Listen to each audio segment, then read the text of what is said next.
licensed acupuncturist. If you're watching this video, you've probably already scheduled to get a treatment with me.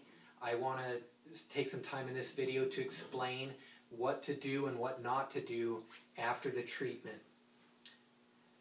The way acupuncture works is by stimulating your body's own natural healing response. If I stimulate your body's natural healing response and you do things that stop your body's natural healing response, we won't make good progress.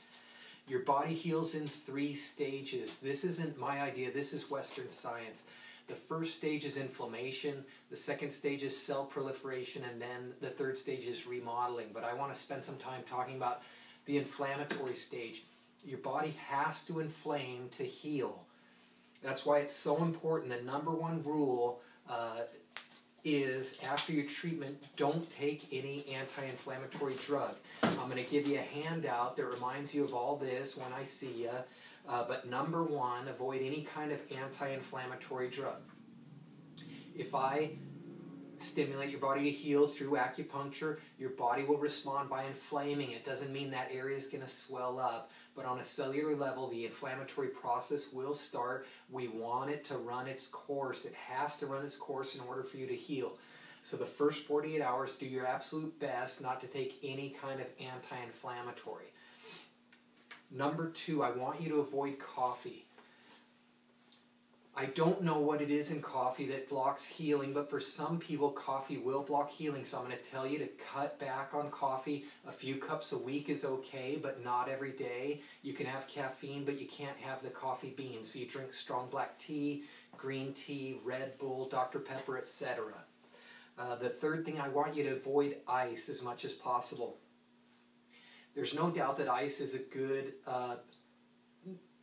pain reliever. It will numb the area and you can relieve pain that way, but it also slows down all the healing processes going on. So I want you to avoid ice if you can.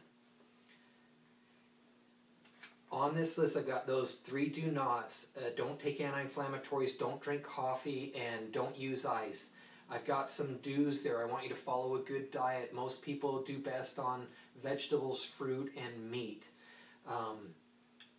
Use a heating pad at home. You can make your own heating pad out of a sock. You can fill it with uncooked rice. Then you can microwave that and use that on the area. Don't use heat more than 10 minutes at a time. You can do it multiple times per day, but no more than 10 minutes per time. Stay active. You've probably already tried to baby the problem that you have and it hasn't gone away, so stay active. There's some things that are possible after a treatment. You can be sore after treatment. Not everyone gets sore. About half the patients I treat get a little bit sore where we work. It's muscle soreness. It's part of your body's healing process. I just don't want you to worry about it. If it was uncomfortable, I'd want you to call me so I could tell you what to do. Most people, though, just get a little mild soreness that lasts for a day and then it just dissipates on its own. You don't really need to do anything special to get rid of that soreness. It'll go away on its own. The other thing that's possible is, it doesn't happen very often, but some patients get really tired after a treatment. There's only a few patients a year. Some of those patients, I think they're sleep deprived because of their pain. We do a treatment and they may sleep a lot after that first treatment. Basically, if you get tired after a treatment, sleep as much as you can.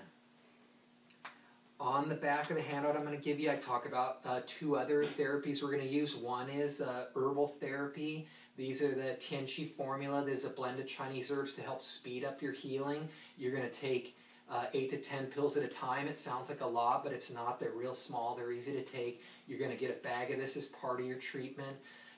People that are on blood thinners or pregnant women shouldn't take these, so if you're one of those people, tell me so we don't give you those herbs. I'm also going to put some patches on you at the end. I talk about the patches in the handout. We'll stick these where we treated you. You want to watch for signs of irritation. If your skin gets red or itchy, that means that the patch is irritating your skin. Common sense, take it off. Don't put heat on top of the patch. Don't wear the patch longer than 24 hours.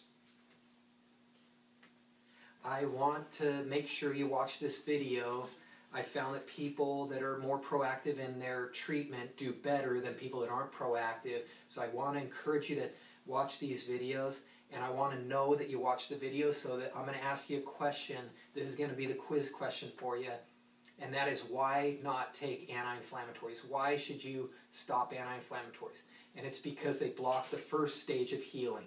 That's going to be your answer. Anti-inflammatories block healing. So when I ask you why not to take anti-inflammatories, you tell me they stop healing.